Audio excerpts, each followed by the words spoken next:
The Price of Loneliness, When Billions Can't Buy a Family. Subscribe to our channel right now, because this story will change how you view what truly matters in life. Have you ever wondered if the pinnacle of wealth truly equals happiness, or if it's merely an abyss of emptiness? And can fate truly bring two people from completely different worlds together in the most unimaginable way? Alara Jenkins' days began before dawn, a familiar routine since becoming the single mother of 3 energetic 6-year-olds. As the first rays of sunlight barely kissed the distant Blue Ridge Mountains, she was already brewing cheap coffee in the old pot inherited from her own mother. While it hissed and gurgled, her eyes scanned the scattered bills on her worn wooden table. Money was always tight, but Alara was a master at stretching every dollar. "Mom, Finn's bugging me," Willow yelled from the kids' shared room. Alara sighed, tying her unruly auburn hair into a ponytail before heading towards the noise. In 30 minutes, she needed to make breakfast, get the kids dressed, and drop them off at the small rural school before rushing to her first job as a helper at the local general store. In the afternoons, she tutored neighboring farm kids, and at night, after her triplets finally slept, she knitted scarves to sell at the Sunday market. Over 3,000 miles away, in a sleek Manhattan penthouse, Leo Sterling gazed out at the sprawling city. It was 6 a.m., and he'd already been working for 2 hours. His assistant had left imported coffee and breakfast prepared by his personal chef, the silver tray untouched beside his state-of-the-art laptop. His phone vibrated for the 10th time, another message from Melanie, his ex-fiancée, threatening to expose his secrets if he didn't reconsider their broken engagement. Leo ignored it, just as he ignored invitations to charity galas and calls from his demanding father. The financial empire he'd built kept him busy, but he found it increasingly hard to remember why he kept accumulating millions. "Mr. Sterling, the board is waiting for your video conference," his assistant announced through the intercom. "Tell them they'll have to wait," Leo responded, making an impulsive decision.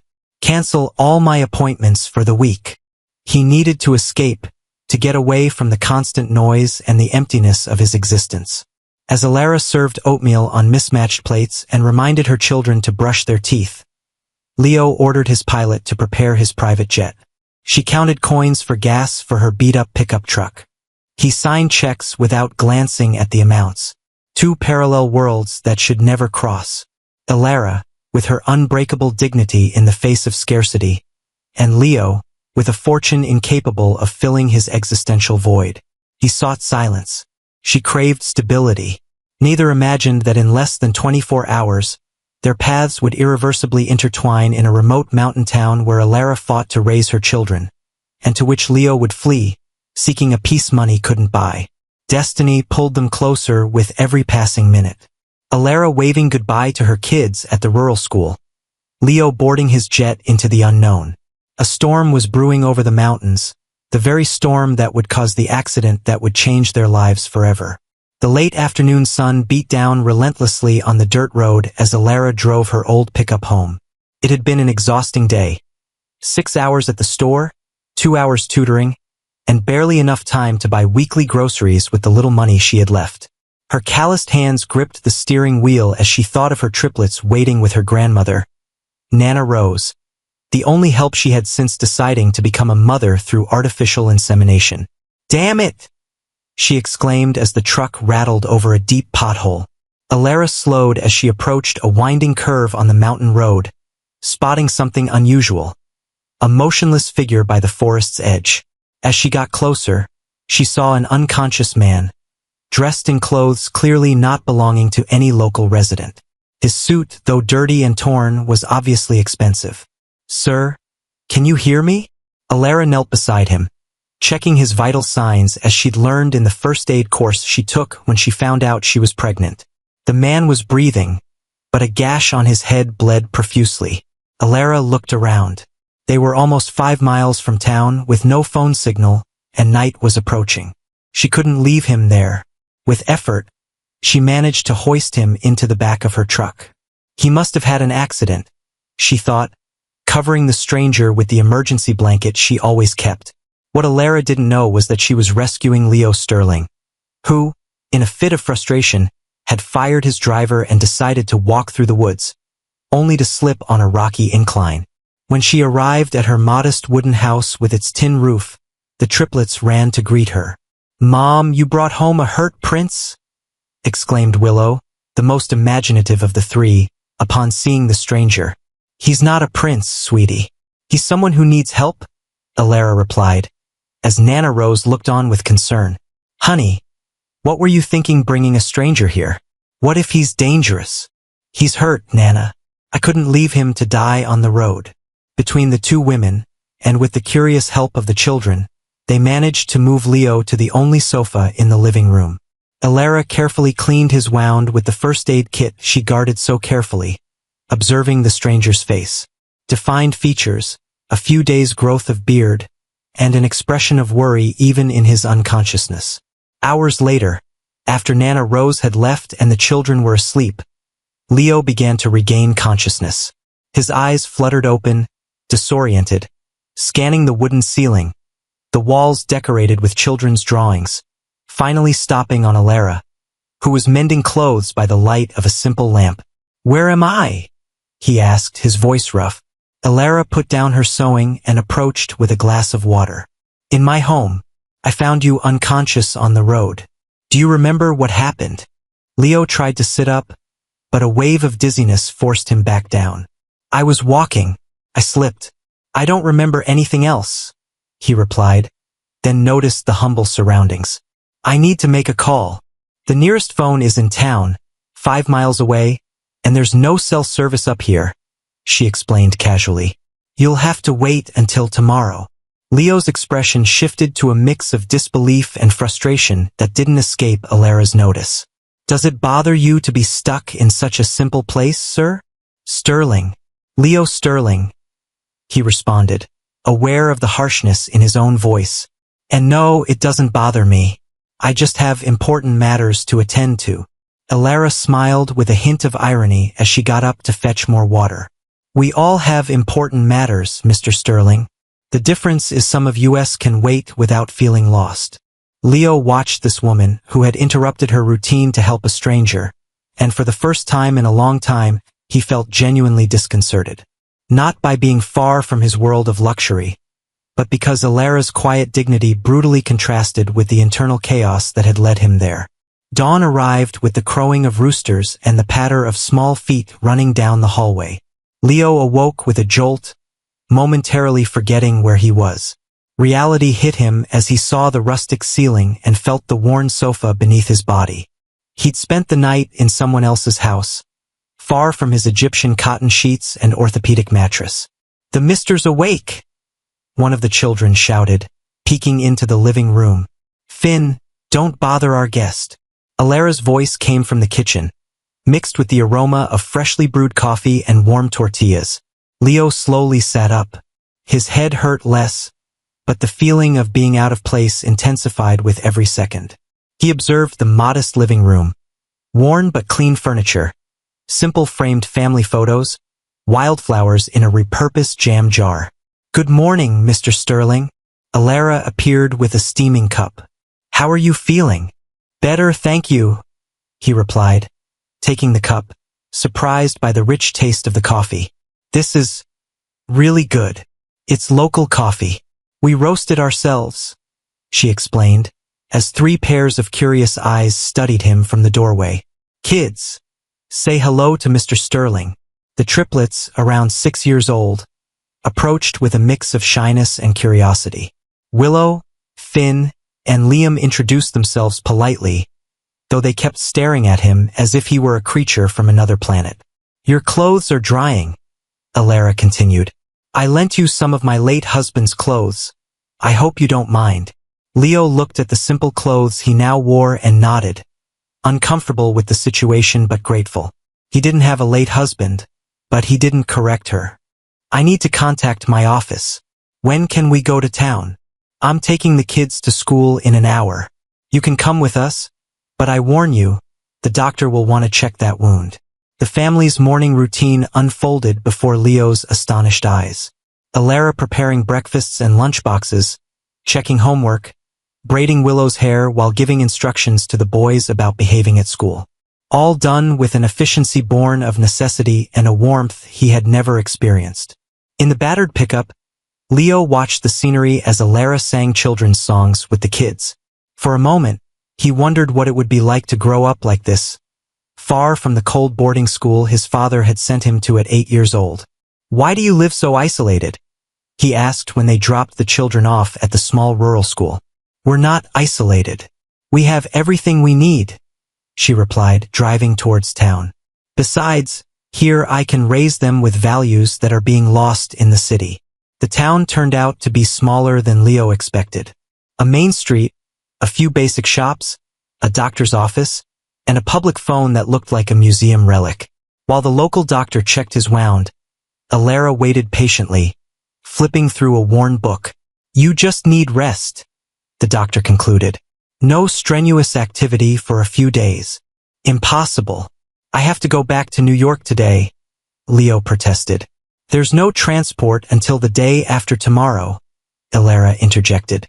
"The main road is blocked by a landslide, and the only bus to the city leaves in 2 days. Leo felt his control over his life completely vanish. When he finally managed to reach his assistant in New York, the news only got worse. A storm was hitting the East Coast. All flights were canceled.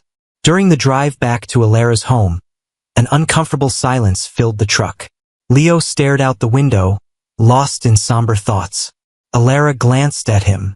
"Sometimes," she finally said, "what seems like an obstacle is just an opportunity in disguise." "I don't believe in those self-help cliches," he replied dryly. "It's not self-help, it's experience," Alara smiled, stopping the truck in front of a small vegetable patch. "Help me pick some vegetables for dinner." Leo wanted to refuse, but something in Alara's firm gaze stopped him. Without realizing it, he spent the next hour learning to distinguish ripe tomatoes and harvesting herbs whose names he didn't know. To his surprise, the tension in his shoulders began to ease under the warm mountain sun. Days passed with a routine Leo found strangely comforting. In the mornings, he helped Alara with garden chores while the children were at school. In the afternoons, to his own surprise, he offered to help the little ones with their math homework, discovering a patience he didn't know he possessed. One afternoon, as Alara prepared dinner, Leo watched the triplets play in the yard. For the first time, he noticed something that sent a chill down his spine. Finn had the same way of frowning when he concentrated. Liam shared his dimple on his left cheek. And Willow had exactly his eyes. "They're identical, but they have completely different personalities," Alara commented, surprising him with a cup of tea. "Finn is the analytical one, Liam the dreamer, and Willow, she's pure determination." "Like their mother?" Leo responded, trying to push away unsettling thoughts. "Their father isn't in the picture?" An awkward silence settled between them. Alara slowly stirred her tea before speaking. "There isn't a father in the traditional sense," she finally explained. "I decided to become a mother through insemination. After my fiancé left me to move to the city, I knew I wanted children, but I didn't need a man who might abandon them." Leo felt the air leave his lungs. 10 years ago, fresh out of college and needing money for his first business, he had donated sperm at a New York clinic. He never thought about the consequences. It was just another transaction. Where did you have the procedure done?" he asked, trying to sound casual. "In the city before I moved here. A foundation offered the procedure for free to low-income women." Alara looked at him curiously. "Why are you so interested?" "Just curiosity," he lied, his mind calculating possibilities. "It must have been hard to raise 3 children alone." "The hardest part wasn't raising them, but facing the prejudices," she replied, directing her gaze towards the little ones. "But I don't regret it. They are my entire life." That night, Leo couldn't sleep. The coincidences were too many.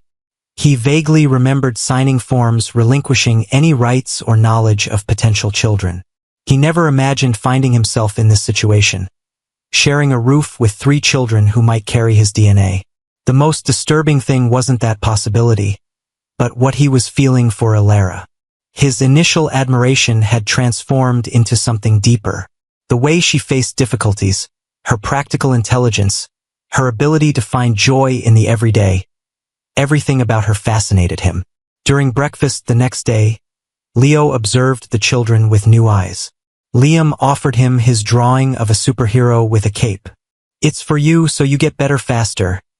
The little boy explained with a smile that was an exact reflection of his own. "Thank you," Leo murmured, feeling a lump in his throat. "Are you feeling unwell?" Alara asked, noticing his confused expression. "I'm fine. Just thinking about all the work piling up back in New York." "Do you miss your life?" Alara's question was loaded with more than just curiosity. Leo thought for a few seconds before answering. "I miss the efficiency, but I don't miss the emptiness." Later, while Alara gave private lessons in the yard, Leo took the opportunity to check his personal documents in the small room she used as an office. Among bills and receipts, he found what he was looking for.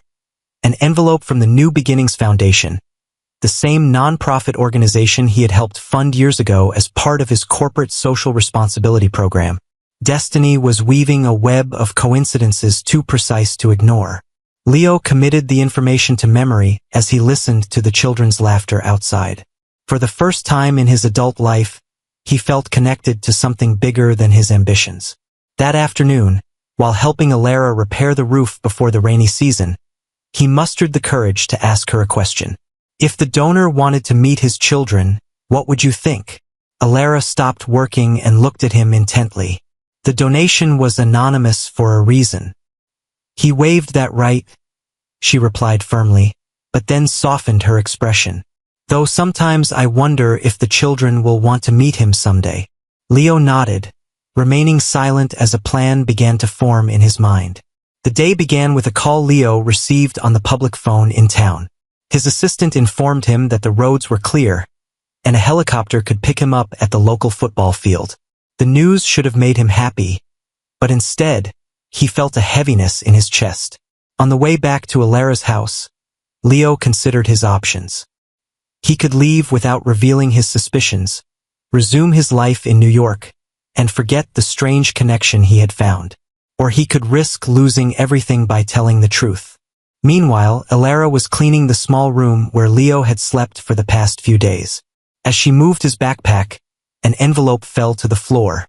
She didn't mean to snoop, but the New Beginnings Foundation letterhead immediately caught her eye. With trembling hands, she opened the document. It was a sperm donation confirmation from 10 years ago. The donor's name, Leo Sterling. "It can't be," she murmured, collapsing onto the bed. The pieces now fit. His interest in the children's origins, his questions about the insemination, the physical similarities she had noticed but preferred to ignore. The man she had rescued, the one she was beginning to open her heart to, was the biological father of her children. When Leo returned, he found Alara on the porch with an expression he'd never seen on her. A mix of pain and contained fury. "How long have you known?" she asked directly, showing him the document. Leo paled. He hadn't expected the truth to come out this way. "I started suspecting a few days ago," he admitted, sitting across from her. "The physical similarities are." "And you decided to stay here for what?" she interrupted, her voice trembling. "To study us like an experiment." "No, Alara, it's not like that. I didn't know anything when I got here." "And now what? Do you plan to claim rights over them?" Her eyes glistened with unshed tears. "I don't want to take your children from you," he replied firmly. "I legally renounced any rights when I made the donation, but I can't deny that meeting them has changed something in me." Alara stood up, crossing her arms as if to protect herself. "You're preparing to leave, aren't you? Your helicopter rescue arrived." Her tone was bitter. Go back to your world. We'll be fine, just as we always have been." Leo approached, trying to take her hands, but she recoiled. "Alara, I wasn't looking to be a father when I donated sperm. I was young, I needed money." He paused, knowing how terrible that sounded. "But these days here have shown me what I've missed my entire life." "What exactly do you want, Leo?" she asked directly. "I want to be part of their lives," he responded with sincerity. Not as an intruder or someone claiming rights, just to be present. And I also want to be with you. The confession hung between them, fragile and dangerous. With me. Alara let out an incredulous laugh. The New York billionaire and the rural teacher? What an absurd cliché. It's not about money or social standing, Leo insisted. It's about what I feel when I'm with you, how you've taught me to see the world differently in these few days. And what will happen when you get tired of playing happy family? When you miss your private jets and your business meetings? Alara's eyes reflected fear disguised as anger. I can't risk my children's emotional stability for a whim of yours. Leo fell silent, understanding the weight of her words. He couldn't deny she had reason to doubt. The helicopter will arrive in 2 hours, he finally said. I'll respect your decision, whatever it is. But I want you to know that what I found here is more valuable than everything I have in New York. Alara looked away towards the mountainous horizon. Go, Leo. I need time to think. The children will be home from school soon, and I don't want to confuse them more. When the helicopter's roar broke the valley's tranquility that afternoon, the triplets ran excitedly to say goodbye to Mom's friend. Leo hugged each one, imprinting their faces, their smells, their childish voices in his memory, not knowing if he would ever see them again. Alara accompanied him to the field, maintaining a physical distance that reflected her emotional state. I'll contact you when I'm ready to talk, was her only promise before he boarded the helicopter. New York greeted Leo with its familiar noise and chaos.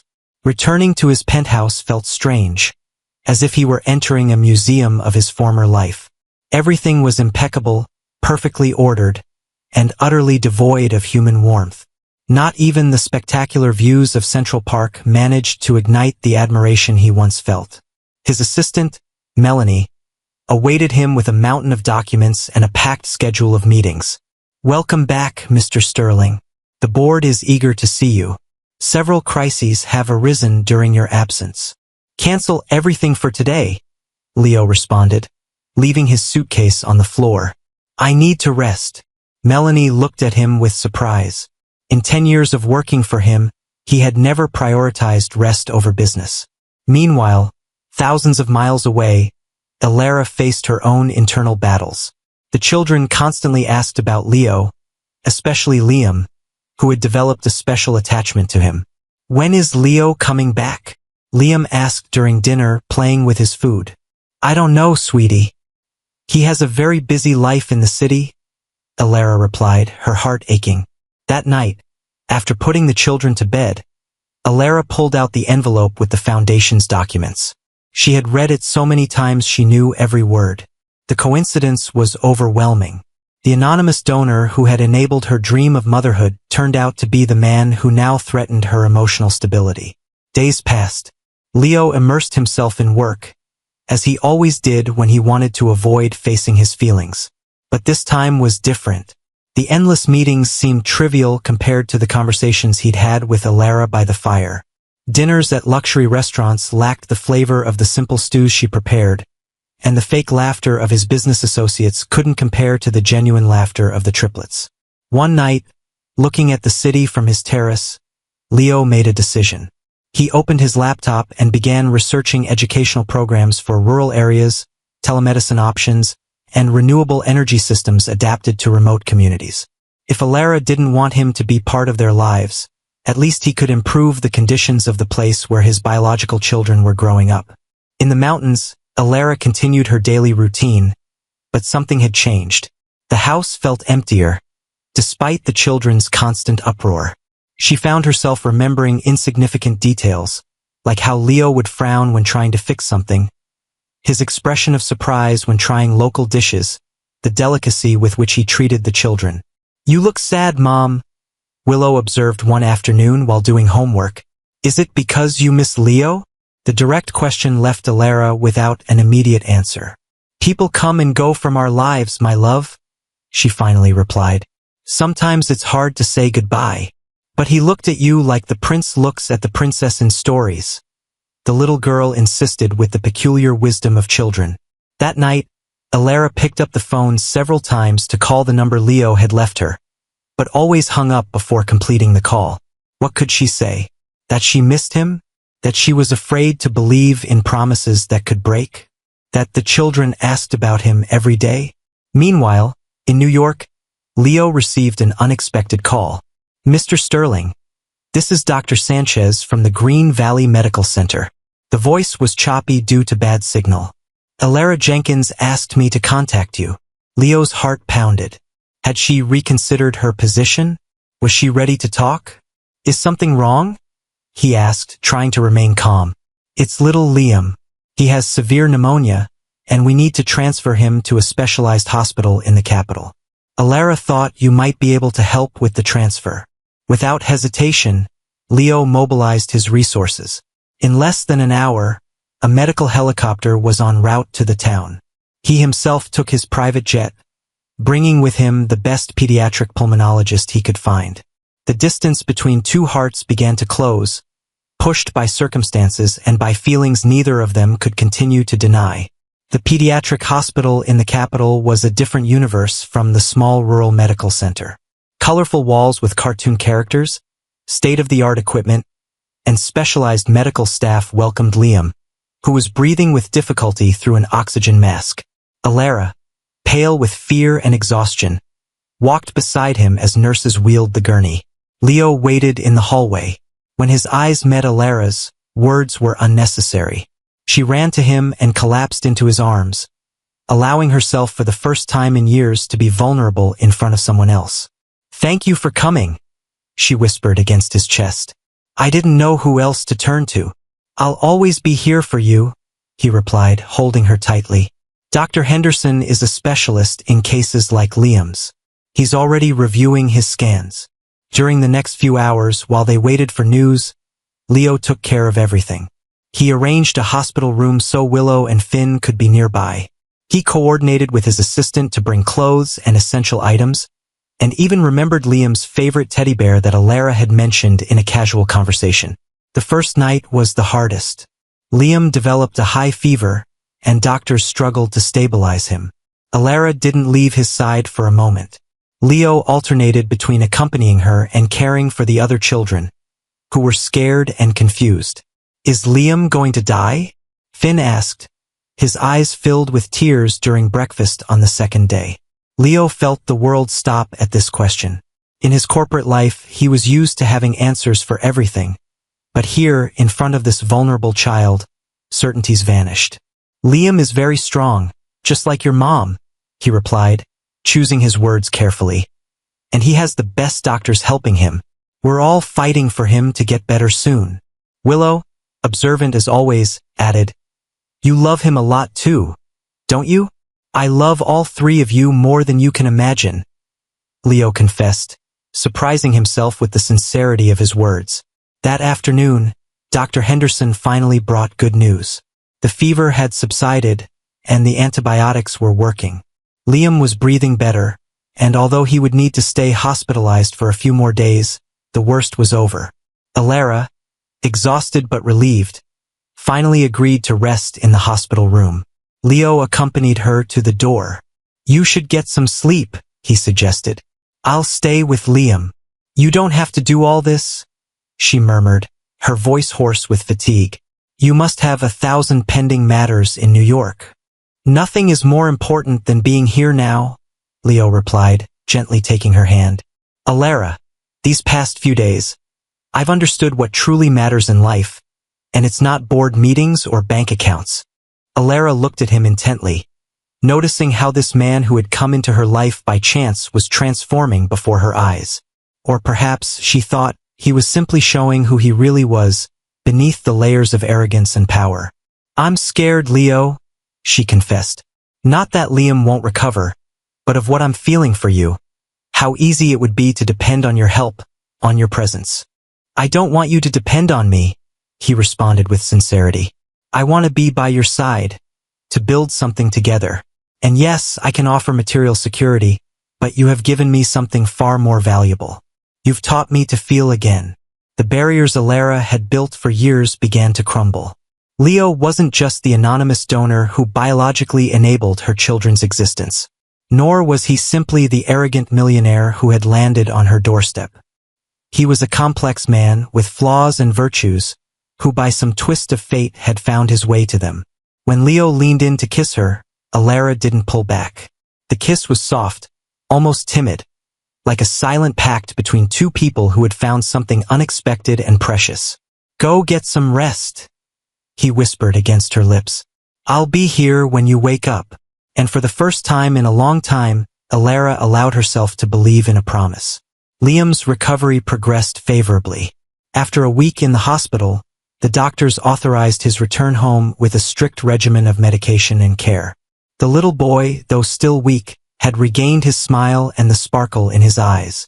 During those days of crisis, something profound had changed between Alara and Leo. The invisible barrier she had maintained began to vanish as she watched him genuinely engage with the children, reading them stories, helping them with overdue homework, and even learning to play their favorite games. "Mr. Sterling, your assistant has called 3 times today," a nurse commented as Leo helped Liam pack his belongings. "Thanks, I'll call her later," he replied without looking away from the child, who was intently coloring a drawing. Alara, who entered at that moment with the other children, noticed something different in him. Leo no longer constantly checked his phone or mentioned pending meetings. He seemed a different man, as if he had shed a heavy armor. "Don't you need to go back to New York?" she asked that afternoon as they drove back to town in the truck Leo had bought to replace Alara's old vehicle. "My team can handle things for now," he replied with a calm that surprised them both. "I've been thinking, Alara, maybe I could stay a while longer. There's a cabin for sale near town." Alara's heart skipped a beat. Leo Sterling, the New York magnate, considering a life in the countryside? "What about your companies? Your life there?" "I've run empires from my phone for years," he smiled. "But I've never built something that truly matters, like a family." The word hung between them, loaded with meaning and possibilities. The following days unfolded in a strange yet pleasant domesticity. Leo temporarily settled into the cabin he had bought only 10 minutes from Alara's house. He came every morning to have breakfast with them and returned to his cabin at night, respecting the space Alara still needed. One afternoon, while overseeing the improvements he was funding at the local school, Leo received an unexpected call. "Are you having dinner with us tonight?" Alara's voice sounded different, with a warmth she had until then restrained. "The children want to show you something." When he arrived at the house, the aroma of home-cooked food and the sound of children's laughter greeted him.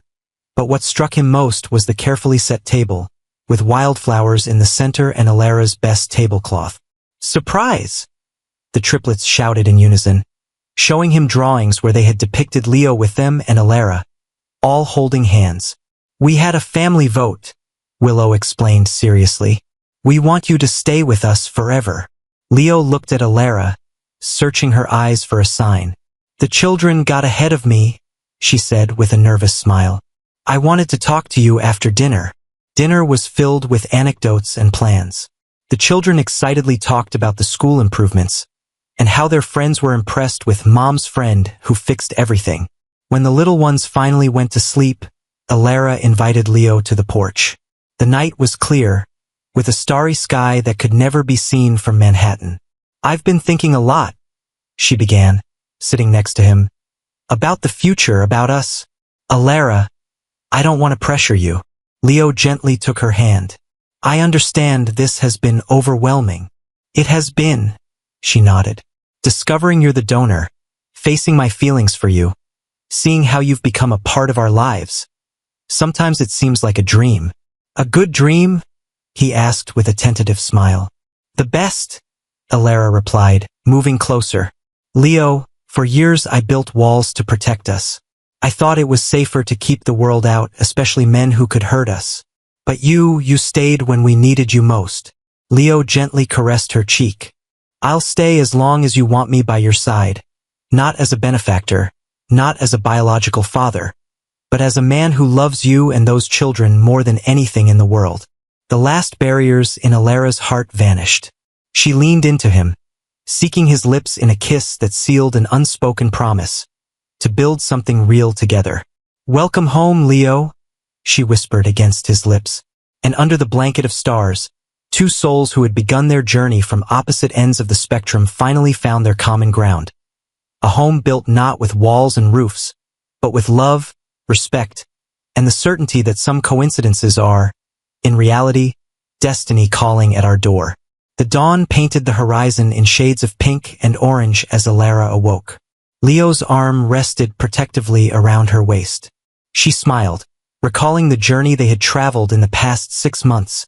The simple wedding in their garden, Leo's legal adoption of the children, and the subtle yet significant changes in their lives. She carefully got up, not wanting to wake him, and walked to the window. From there, she could see the newly finished building they would inaugurate today. The first community library in the valley, a project born from the long night conversations between her and Leo. "Good morning," he murmured, hugging her from behind. "Nervous about the inauguration?" "A little," Alara admitted, leaning against his chest. "I still can't quite believe we pulled it off." The house had changed just like them. It was still the warm, simple home Alara had built, but now it had practical improvements. A solar energy system, constant hot water, and an extension that served as an office for both of them. Leo had insisted on maintaining the essence of the place, understanding that the value of this house went beyond the material. "Mom! Dad!" Willow ran into the room. "Finn says I can wear my blue dress for the inauguration." Alara smiled, hearing how naturally the children had adopted the word, "Dad," for Leo. It hadn't been a forced transition. It just happened, like everything important in life. "Go get breakfast, princess," Leo responded, lifting her briefly. "Your mom and I will be down in a moment." As they prepared for the big day, Alara watched Leo interact with the children, helping Liam with his bow tie, patiently listening to Finn's plans for the library's children's section, praising Willow for her family drawing. This man, who had once run corporate empires without blinking, now dedicated the same intensity and passion to being a father. The path to the library was decorated with flowers and banners made by the town's children. The entire community had rallied to support the project, donating books, time, and enthusiasm. It wasn't just a building. It was a symbol of how a community could transform when someone believed in its potential. "You look beautiful," Leo whispered to Alara as they walked towards the makeshift podium. She, in a simple but elegant dress, smiled shyly. Despite months together, she still blushed at his compliments. The ceremony was brief but emotional. Alara spoke about the importance of books in her own life and how she wanted all the children of the valley to have access to new worlds through reading. Leo shared how he had rediscovered the value of community and family, learning more in these past months than in years of formal education. When they cut the ribbon together, the crowd erupted in applause. The triplets were the first to run inside, losing themselves among the colorful shelves and cozy reading nooks. Leo took Alara's hand as they watched the children explore the place. It wasn't the biggest or most luxurious building he had ever funded, but it was undoubtedly the most significant. "You know what's strangest?" he commented as they walked among the attendees. "I don't miss my old life. I thought I would, that I'd feel trapped here. But every day I discover something new that makes me feel more alive." Alara squeezed his hand gently. "Sometimes what we're looking for is far from where we think it should be." Later, while the children were still absorbed in books and neighbors shared food and stories, Leo and Alara stepped aside for a moment, observing their small world from the building steps. "Thank you," he simply said. "For what?" she asked. "For rescuing me that day on the road. For giving me the opportunity to meet the children. For teaching me that success isn't measured in bank accounts, but in moments like this." Alara kissed him softly. "You rescued us too, in more ways than you imagine." In the distance, the triplets ran among the trees, their laughter mixing with the local music. The sun began to set, bathing everything in a golden light that seemed to bless this new stage. Leo embraced Alara, fully aware that what they had built together was more valuable than all the corporate empires in the world. They weren't a perfect family, but they were real, with their daily challenges and small victories. And that, he discovered, was exactly what he had always dreamed of without knowing it. Share your thoughts. If this story of Leo and Alara touched your heart as much as it did mine, leave a comment below. What part moved you the most? Or which character did you identify with? A thumbs up helps us enormously, and by sharing this video, you'll be bringing this beautiful story of love, family, and second chances to more people who might need to hear it. Can you imagine finding love in such an unexpected way? If you enjoyed this narration, we invite you to subscribe to the channel for more heartwarming stories that remind us what truly matters in life. I'd love to know, what country are you watching this video from? Is there an Alara or a Leo among our viewers who found love in the most surprising circumstances? Tell us your stories.